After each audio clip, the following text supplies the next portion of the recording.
আপনাদের দেখাবো একটি সুন্দর জায়গা। এটি আমি 2024-এ যখন ভারতে আসি কানাডা ছেড়ে, তার আগেই এখানে গেছিলাম।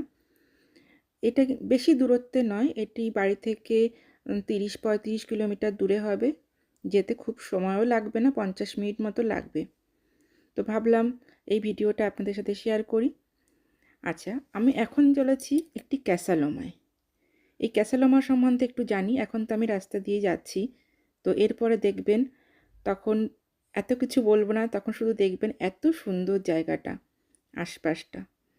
তো এই ক্যাসালোমার অর্থ আছে। ক্যাসালোমাটা একটি স্প্যানিশ শব্দ, যা হচ্ছে পাহাড়ের ঘর বলা যায়। ক্যাসা শব্দের অর্থ ঘর, আর লোমা শব্দের অর্থ হচ্ছে পাহাড়। ক্যাসালোমা হলো কানাডার অন্টারিওর টরন্টোর মিড টাউনে অবস্থিত। এটি একটি গথিক পুনরুজ্জীবন দুর্গশৈলীর প্রাসাদ, এবং এখানে খুব সুন্দর বাগানও আছে, যা ঐতিহাসিক জাদুঘর।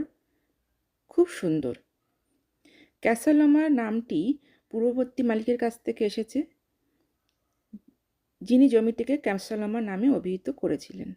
এই যে আমরা এখন পৌঁছে গেছি এখানে, এই হলো বাইরে থেকে খুব উঁচু, মানে অপূর্ব দেখতে, অপূর্ব দেখতে। এই যে আশপাশে দেখুন, সুন্দর গাছ লাগানো, চারিদিকটাই এরকম। এটা আমি ফ্রন্টে এখন সবেমাত্র ঢুকেছি, শুধু সামনেটা দেখাচ্ছি। এই প্রাসাদটি তৈরি হয়েছিল 1914 সালে স্যার হেনরি পেলেট দ্বারা। চারিদিকে সুন্দর সুন্দর গাছ লাগানো। স্যার হেনরি পেলেট তার স্ত্রীর জন্য এই দুর্গটি তৈরি করেছিলেন। দেখুন আশপাশটা কত সুন্দর। এখানে কিন্তু বিভিন্ন রকম শুটিংও হয়েছে। আমরা যাব এরপরে ভেতরের দিকে। কত সুন্দর দেখতে। এই জাস্ট আমি এন্ট্রান্সে প্রথমে ঢুকেই এই ঘরটি দেখতে পেলাম, কিন্তু আমি এখন ভেতরে যাব না, আমি এর পেছন দিকটাতে যাব। তারপরে আজকে আমি সব ভিডিও দেখতে পারবো না, কেননা অনেক ভিডিও আছে। আমি এরপরে পেছনের দিকটায় চলে যাব, পেছনের সিনগুলো একটু দেখাবো। এটা একদম ফ্রন্টের দিকটা দেখতে পাচ্ছি।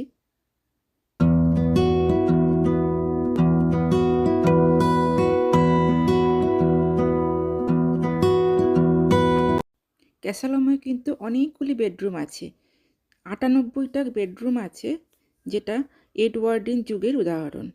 আর খাঁটি আমলের আসবাবপত্র এবং প্রাচীন জিনিসপত্র দিয়ে সাজানো ঘর আছে।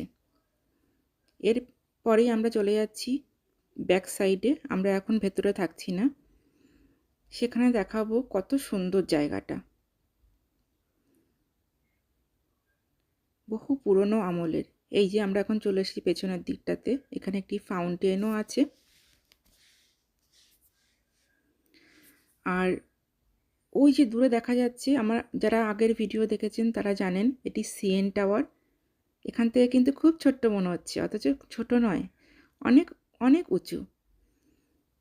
এটা আমার আগের কোনো এক ভিডিওতে আছে দেওয়া। এই যে এখানে আমরা এখন দুর্গের বিভিন্ন ধাপ আছে, আমরা একটা ধাপে এখন দাঁড়িয়ে আছি। এখানে সময় কাটানোর জন্যও কিন্তু ব্যবস্থা আছে। আর এখানে কিন্তু অনেক শুটিং হয়েছে। সেই শুটিংগুলোর মধ্যে কিছু নামগুলো বলি: the world, the warehouse 13, crimson peak, চুইসেট, অ্যান্ড আরও অনেক কিছু আছে। কমিকের জন্য, শিশুদের জন্য অনেক কিছুই এখানে শুটিং হয়েছে। ইংলিশ নেম আমার অত মনেও নেই সবগুলো। যাই হোক, এই যে এখানে কিন্তু শুটিং চলছে কিছু না কিছু। আর ওই যে দূরে দেখা যাচ্ছে সাদা ঘরটি, ওগুলো হচ্ছে শুটিং স্পট। খুব সুন্দর জায়গাটি। আর ক্যাসালোমা তো মানে বিশাল উঁচু। এগুলো ব্যক্তিগত বাড়িগুলোর থেকে অনেক উঁচু, কারণ হচ্ছে এখানে গোপন রাস্তা আছে, এর মধ্যে দিয়ে সমস্ত দুর্গে যেগুলো হয়, গোপনে সব যাতায়াত করে, সেগুলো আমি পরে ভিডিওতে দেখাবো। এখানে এখন আমরা চলে যাব ভেতরের দিকটাতে। ভেতরে কিন্তু খুব সুন্দর। আমি আজকে দেখাচ্ছি না, কেননা অনেকটা বড় হয়ে যাবে ভিডিও। তো আমি পরদিন দেখাবো এর ভেতরের কত কারুকাজ করা জিনিসপত্র, খুব সুন্দর। সত্যি আসার আগে আমরা অনেক জায়গায় ঘুরেছি, কিন্তু সব ভিডিও আমি দিয়ে উঠতে পারিনি। সেই কারণে ভাবলাম এখন দেখাই আপনাদেরকে, ভালো লাগবে আশা করি। দেখা হবে নেক্সট ভিডিওতে।